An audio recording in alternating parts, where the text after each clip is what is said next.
श्री स्वामी समर्थ। जय जय स्वामी समर्थ। स्वामींचं नाव घेऊन मी या व्हिडिओला सुरुवात करते। या वर्षी वैशाख पौर्णिमा 12 मे म्हणजे सोमवारी साजरी केली जाणार आहे। हिंदू धर्मात पौर्णिमेला विशेष महत्त्व आहे। हा महिना भगवान नारायणाच्या उपासनेचा तसेच दानाचा विशेष महिना मानला जातो। वैशाख पौर्णिमेच्या दिवशी स्नान करून दान करून श्रीहरी विष्णूंची पूजा केल्याने व्यक्तीला सर्व त्रासांपासून तसेच सर्व समस्यांपासून मुक्तता मिळते। वैशाख पौर्णिमेच्या दिवशी स्नान केल्याने आणि दान केल्याने आध्यात्मिक लाभ होतो। या दिवशी भगवान सत्यनारायणाची कथा आयोजित केल्याने घरात सुख शांती आणि समृद्धी येते। व्रत ठेवून चंद्राची पूजा केल्याने कुंडलीतील चंद्रदोष दूर होतो।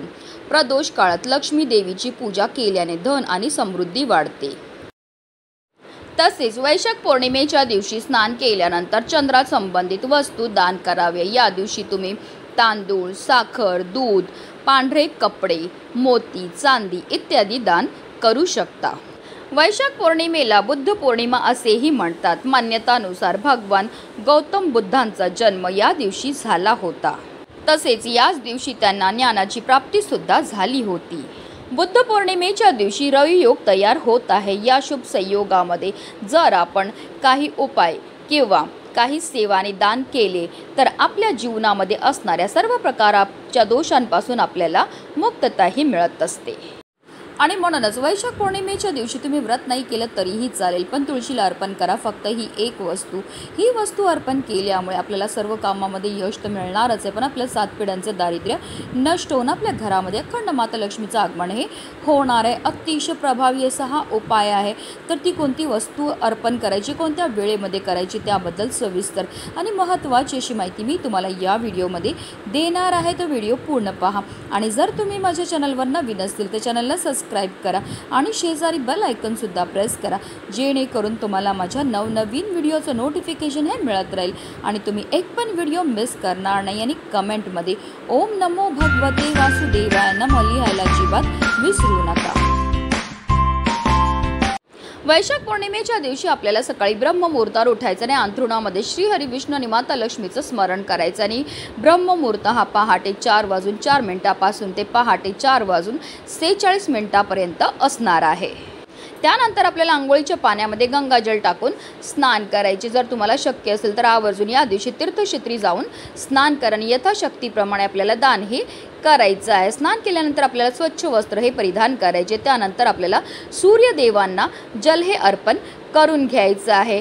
त्यानंतर आपल्याला सर्वप्रथम देवघरामध्ये दिवा हा प्रज्वलित करून घ्यायचा आहे, कारण कोणतीही सेवा किंवा कोणताही उपाय जर आपण अग्नीच्या साक्षीने केला तर त्यामध्ये आपल्याला निश्चितच सफलताही प्राप्त होत असते। आपल्याला विधिवत श्रीहरी विष्णू माता लक्ष्मीची पूजाही करून घ्यायची आहे। तसेच आपल्याला तुळशी मातेची सुद्धा पूजा ही करायची आहे। यामुळे मागील जन्मातील पापांपासून आपल्याला मुक्तताही मिळत असते, तसेच आयुष्यात सुख समृद्धी येते। आणि म्हणूनच तुळशी मातेच्या पूजेला आपल्याला एक तांब्याच्या कळशामध्ये स्वच्छ पिण्याचं पाणी हे भरून घ्यायचं आहे। त्या पाण्यामध्ये आपल्याला एक छोटासा खडा जो आहे तो गुळाचा टाकायचा आहे। चिमूटभर हळद टाकायची, त्याचबरोबर 1 चमचाभर आपल्याला गाईचं कच्चं दूध टाकायचं आणि 2 लवंगा देखील टाकायच्या आहेत। आणि असं हे जल जे आहे ते आपल्याला तुळशी मातेला अर्पण करायचे। जल अर्पण करताना निरंतर आपल्याला ओम नमो भगवते वासुदेवाय नमः या प्रभावी मंत्राचा जप हा करायचा आहे। आता आपल्याला एक प्लेट घ्यायची। प्लेटमध्ये थोडंसं तूप, थोडीशी हळद, थोडंसं कुंकू टाकून ह्या मिश्रणाला एकत्रित करायचं आणि या मिश्रणापासून आपल्याला तुळशी वृंदावनवर एक स्वास्तिक हे काढायचं। स्वास्तिक काढताना ते व्यवस्थित काढा। त्यामध्ये 4 बिंदू तसेच कडेला ज्या 2-2 रेषा असतात त्या स्वास्तिकच्या मर्यादा असतात त्या आवर्जून आपल्याला काढायच्या आहेत। स्वास्तिक हे मांगल्याचं प्रतीक आहे। स्वास्तिक हे श्रीहरी विष्णूंचं आसन मानलं जातं, तसेच स्वास्तिकला माता लक्ष्मीचं स्वरूपसुद्धा म्हटलं जातं। आणि असं हे स्वास्तिक जेव्हा आपण तुळशी वृंदावनवर काढतो तर त्यामुळे आपल्यावर श्रीहरी विष्णू आणि माता लक्ष्मीची भरभरून कृपाही होत असते। आता या स्वास्तिकला सुद्धा आपल्याला हळद कुंकू अक्षदा धूपदीप अगरबत्ती दाखवून घ्यायची। तुळशी मातेला सुद्धा आपल्याला हळद कुंकू अक्षदा धूपदीप अगरबत्ती दाखवून घ्यायची आहे। त्यानंतर आपल्याला तुळशी मातेभोवती 11 प्रदक्षिणा ह्या मारायच्यात। प्रदक्षिणा मारताना निरंतर आपल्याला ओम नमो भगवते वासुदेवाय नमः या प्रभावी मंत्राचा जप हा करायचा आहे।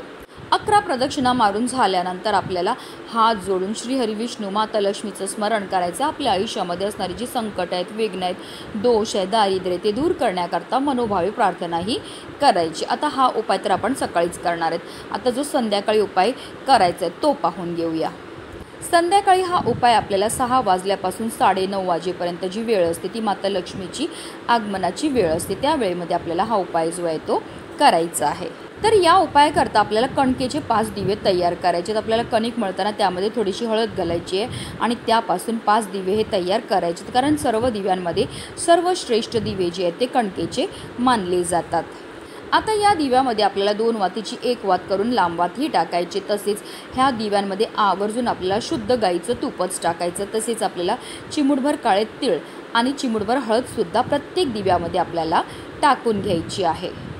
त्याचबरोबर प्रत्येक दिव्यामध्ये आपल्याला 1 लवंग आणि 1 हिरवी वेलचीसुद्धा टाकून घ्यायची। आता आपल्याला एक प्लेट घ्यायची आणि त्या प्लेटमध्ये आपल्याला हे 5 दिवे जे आहेत ते ठेवून घ्यायचे आहेत। आता हे 5ही दिवे घेऊन आपल्याला देवघरामध्ये बसायचं आहे। हे दिवे प्रज्वलित करून घ्यायचे। प्रत्येक दिव्याला आपल्याला हळद कुंकू अक्षदा अर्पण करून घ्यायचे आणि या दिव्यांनी जे आपल्याला आपल्या देवघरामध्ये असणारे श्री हरी विष्णू आणि माता लक्ष्मीची आरतीही करून घ्यायची आहे। त्यानंतर या 5 दिव्यांपैकी पहिला दिवा जो आहे तो आपल्याला देवघरामध्ये माता लक्ष्मी आणि श्री हरी विष्णूंसमोर ठेवायचा आहे। दुसरा दिवा जो आहे तो आपल्याला तुळशी मातेजवळ ठेवायचा। डायरेक्ट जमिनीवर ठेवू नका, तांदळाचं आसन द्या आणि त्यावर आपल्याला हा दिवा जो आहे तो ठेवायचा आहे। आता जो दिवा आपण तुळशी मातेच्या इथे ठेवणार आहे त्याची वात जी आहे ती उत्तर दिशेला ठेवायची, कारण उत्तर दिशा ही भगवान कुबेरांची दिशा आहे। उत्तर दिशा ही माता लक्ष्मीची दिशा आहे। तिसरा दिवा जो आहे तो आपल्या घरामध्येच उत्तर दिशेला आपल्याला लावायचा। दिवा ठेवा, त्याची जी वात आहे ती उत्तर दिशेकडे होईल अशा रीतीने आपल्याला घरामध्येच एक दिवा जो आहे तो लावायचा आणि उरलेली जे 2 दिवे आहेत ते आपले मुख्य प्रवेशद्वाराच्या डाव्या आणि उजव्या दोन्ही साईडला आपल्याला लावायचे। दिवे डायरेक्ट जमिनीवर ठेवू नका, ठेवताना थोडेसे तांदूळ ठेवा आणि त्यावर आपल्याला हे दिवे जे आहेत ते ठेवायचे आहेत। जेव्हा आपण दिव्याची वात उत्तर दिशेला ठेवतो तर त्यामुळे माता लक्ष्मी आपल्यावर प्रसन्न होते आणि तिचं अखंड आगमन आपल्या घरामध्ये होत असतं। कारण पौर्णिमेच्या दिवशी माता लक्ष्मी हा भूतलावर जागृत अवस्थेत असते आणि ती पाहत असते की आपण तिच्याकरता कोणते सेवा किंवा कोणते दान हे करायचे। आणि ही सेवा केल्यामुळे माता लक्ष्मी आपल्यावर भरभरून प्रसन्नही होत असते।